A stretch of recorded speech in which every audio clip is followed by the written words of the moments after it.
जम्मू कश्मीर के बदलते राजनीतिक हालात में चुनाव कब तक होंगे, ये सवाल लगभग हर व्यक्ति पूछता है। एक शख्सियत है जम्मू में जिनका अपना एक इतिहास है और साथ में उनकी बात बहुत मायने रखती है। डोगरा सदर सभा के प्रधान और पूर्व मंत्री गुलचैन सिंह चाड़क मेरे साथ हैं। एक कार्यक्रम जम्मू में करवा रहे हैं। इस कार्यक्रम में उन्होंने आरिफ मोहम्मद खान को बुलाया है, जो केरला के गवर्नर हैं। लेफ्टिनेंट गवर्नर मनोज सिन्हा भी इस कार्यक्रम में रहेंगे और कार्यक्रम का मकसद है सर्वधर्म सद्भाव। सभी धर्म एक ही बात बताते हैं, समझने का तरीका अलग अलग है। चाड़क साहब, सबसे पहले मुझे बताइए कि इस कार्यक्रम को इस समय, खासकर जो इस वक्त माहौल बना हुआ है, इसमें कराने की ज़रूरत क्या पड़ी? देखिए, जम्मू कश्मीर के बारे में आप अच्छी तरह से जानते हैं, इसका इतिहास जानते हैं और इसकी कंपोजिशन जानते हैं। यहाँ पर अलग अलग धर्म तो हैं ही, अलग अलग खिते की अलग अलग पहचान है, शक्लें तक अलग हैं। ऐसे गुलदस्ते को किस किस्म का ट्रीटमेंट चाहिए वो आप समझते हैं। डोगरा रूल के अंदर वो ट्रीटमेंट मिला और यहाँ कभी हालात ख़राब नहीं हुए, भाईचारा ख़राब नहीं हुआ, यहाँ की खूबसूरती जो है उसकी शक्ल नहीं बिगड़ी। लेकिन 75 साल में बहुत कुछ हुआ, यहाँ का इतिहास गायब हुआ, यहाँ पर वो साजिशें हुई। हमारा पड़ोसी उधर से वो सीधी जंगें नहीं जीत सका, वो कोई ना कोई साजिश चलता रहा, अघोषित युद्ध यहाँ छिड़ा रहा, तो उसकी लपेट में यहाँ पर ये पूरा जम्मू कश्मीर रहा। आसपास के आग की चिंगारियाँ पड़ती रहीं, पंजाब के हालात ख़राब हुए, यहाँ चिंगारियाँ पड़ी। आफरीन ये लोग हैं, ख़ासकर डुग्गर प्रदेश के, जिन्होंने ये समझ के कि ज़र्रा ज़र्रा हमारा है, हमारे बुज़ुर्गों के खून से ये बना है, तो इसलिए उन्होंने पूरी तरह अपनी हर कुर्बानी देकर भी उन चिंगारियों को मसल दिया, यहाँ बड़ी आग का रूप नहीं लेने दिया। और धर्म का सहारा लेकर सियासतदान भी अपनी अपनी सियासत चलाते रहे। आपको पता है, क्योंकि चीप सियासतदान, जो सस्ते सियासतदान हैं, वो असूलों की बात तो कहीं रही, वो इस किस्म के रास्ते ढूंढते रहते किस तरीके से लड़ाई लगे और वोट हासिल करें। उसका असर भी हुआ। तो एक तरफ पाकिस्तान है, एक तरफ अंदर से कोई सियासत में भी गड़बड़ी हो गई और रिज़ल्ट ये हुआ कि आप देख लो कि आज जिन वादियों से फूलों की खुशबू आनी चाहिए थी, वहाँ से बारूद की दुर्गंध आती है। और जम्मू, इस डुग्गर प्रदेश ने हर कुर्बानी देकर इस चीज़ को बचाए रखा। 89 में आपको पता है, हिंदू सिख का यहाँ पर फसाद कराने की कोशिश हुई और हुई, कत्ल भी हुए, ज़ख्मी भी हुए, जम्मू की दीवारों पर खून के छींटे भी पड़े, लेकिन आफरीन लोग हैं, फिर इकट्ठे हुए, फिर इसको रखा। अब फिर इलेक्शन का माहौल बन रहा है, बड़ी देर से गवर्नर रूल चल रहा है, प्रेसिडेंट रूल चल रहा है, तो इसलिए ये डोगरा सदर सभा गुलदस्ता है, हिंदू मुसलमान सिख ईसाई का। ये डोगरों की एक ऐसी सांझी पहचान है, ऐसा पेड़ लगा हुआ है, जब भी कोई बुरे वक्त आता है इस पेड़ के नीचे बैठ जाते हैं हम सब इकट्ठे होकर, सिर जोड़ के। फिर और हमने इस चीज़ को चलाने के लिए, लोगों को समझाने के लिए कि हर धर्म इंसानियत की बात करता है, कोई धर्म किसी को मार धाड़ की बात नहीं करता, कोई आपस में फ़र्क पैदा करने की बात नहीं करता। आप कुरान शरीफ को ले लो, आप गीता को ले लो, आप बाइबल को ले लो, आप ग्रंथ साहब को ले लो। इसलिए ये वो लोग हैं जिनको धर्म का पता नहीं होता, तो ये हमें सिखाया जाए, हमें और बातें पता लग जाए, उसके लिए बहुत अच्छे विद्वान आएँ, हमें गाइड करें, हमारा मार्गदर्शन करें। ये डोगरा सदर सभा का प्रयास रहा। उस प्रयास में हमने प्रोग्राम शुरू किया था।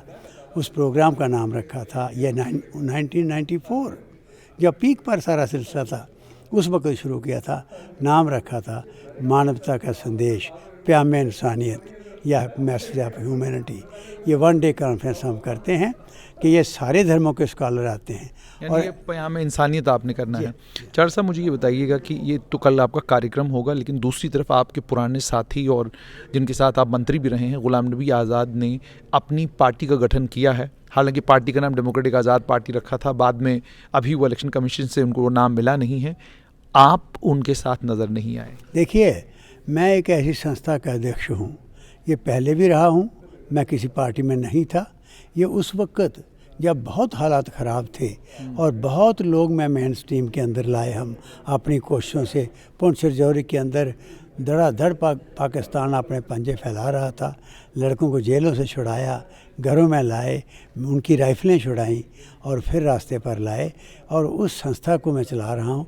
उस वक़्त भी हिंदुस्तान के होम मिनिस्टर और ये सब इन्होंने मुझे कहा, प्राइम मिनिस्टर नरसिम्हा राव थे, उन्होंने कहा, अटल जी मिले, उन्होंने कहा कि आप भाई थोड़ा बहुत सियासी तौर पर भी ये देखो कि लोगों की मदद हो सकेगी, उन लोगों को सहारा चाहिए। तो मैं एज इंडिपेंडेंट हाउस में आया चला। उसके बाद ज़बरदस्ती जब इन्होंने कहा तो मैं पार्टी के अंदर आया था, अपना रोल अदा किया। आज मैं ये बहुत बड़ी संस्था है, मैं अपने आप को समझता हूँ कि मैंने हज कर लिया, मैंने तीर्थ कर लिया। अगर इस संस्था को मैं, जो उस वक्त, आज भी आधे लोग वहाँ हैं, उस तरफ हैं बुज़ुर्ग जिन्होंने ये संस्था बनाई थी, आधे इधर हैं, इस संस्था को मैं चला सकूं और इस गुलदस्ते को बनाए रखूं। जब सियासत के अंदर कहाँ किसको ज़रूरत पड़ती है, मुझे ज़रूरत पड़ती है, लोगों को पड़ती है, या किसी को मेरी ज़रूरत पड़ती है, को वक़्त के तौर पर कोई अगर रोल अदा करना पड़ा तो मैं करूँगा, नहीं तो मुझे सियासत में कोई दिलचस्पी है नहीं। यानी साफ तौर पर यह है कि गुलाम नबी आज़ाद के साथ आप फिलहाल नहीं जा रहे हैं, क्योंकि जो सूत्र हैं वो ये बता रहे हैं कि आप लगातार उनके संपर्क में हैं, वो भी आपसे बातचीत कर रहे हैं और उन्होंने बोला भी आपको कि आपकी ज़रूरत है पार्टी में, आपको आना चाहिए, तो फैसला क्यों नहीं हो पा रहा? देखिए, मैं पहले भी आपको बताता हूँ, यहाँ पर जब अटल जी आए, उन्होंने कहा था, जहाँ एक मेरे दोस्त हैं उनके घर उनका डिनर था, उन्होंने कहा था, मैंने कहा कि मैं सबके साथ हूँ जब भी मेरा साथ चाहिए, और अच्छे लोगों के साथ मुझे भी साथ चाहिए, और वो साथ मुझे दो, मैं साथ आपका दूंगा। उसके बाद जिस किस्म के भी हालात, फारूक अब्दुल्ला थे, फारूक अब्दुल्ला मेरे पास उन्होंने आकर कहा कि आप आओ। मैंने कहा कि देखिए, मेरे सर पर ये डोगरा सदर सभा की पगड़ी है, इसलिए उन्होंने मुझे कहा कि इंडिपेंडेंट हो। फिर मैं इंडिपेंडेंट, उन्होंने मुझे सपोर्ट की, मैं अपर हाउस के अंदर आया। इसलिए मैं उसमें, यहाँ तक आज़ाद साहब तक है, मैं उनके साथ रहा। ट्रिपल शिफ्ट में हमने काम शुरू कराया, मेरे पास PWD था, मेरे पास हाई एजुकेशन था। देखो सिचुएशन बदली तो वो अपना रोल अदा किया है। आज जब अगर आज़ाद साहब अगर जिस तरीके से उन्होंने पार्टी बनाई है, जिस तरह का आगे चलना चाहते हैं, अगर ये अच्छे काम होते हैं, अच्छा वातावरण बनाने में उनका साथ होता है, मेरा साथ चाहिए होगा, मैं सबके साथ देने को तैयार हूँ।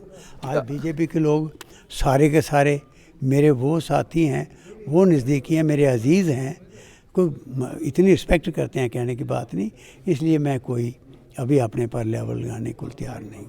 यानी ना आप BJP में जाएंगे, ना आप कांग्रेस में हैं, और ना ही आप आज़ाद साहब के साथ जाएंगे? मुझे नहीं पता कि आने वाले वक्त में, भगवान जानता है, आने वाले वक्त में अभी मुझे इस बात का, जैसे होता है ना कि एक चोट लग जाती है कि एक स्टेट से UT में आ जाना, बुज़ुर्गों ने हमारे ने ये स्टेट बनाई हुई है, अब उसको देख रहे हैं। और अमित शाह जी ने कहा था कि नहीं, हम स्टेट वापस देंगे।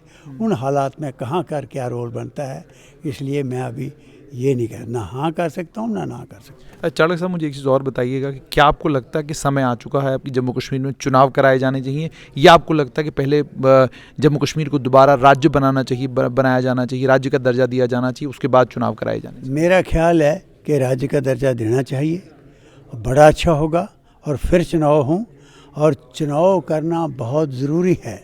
आज जो माहौल है, वो लोग चिल्ला उठे हैं अंदर अंदर। ये कोई सिस्टम नहीं है डेमोक्रेटिक सेटअप के अंदर कि इतना लंबा गवर्नर रूल चले।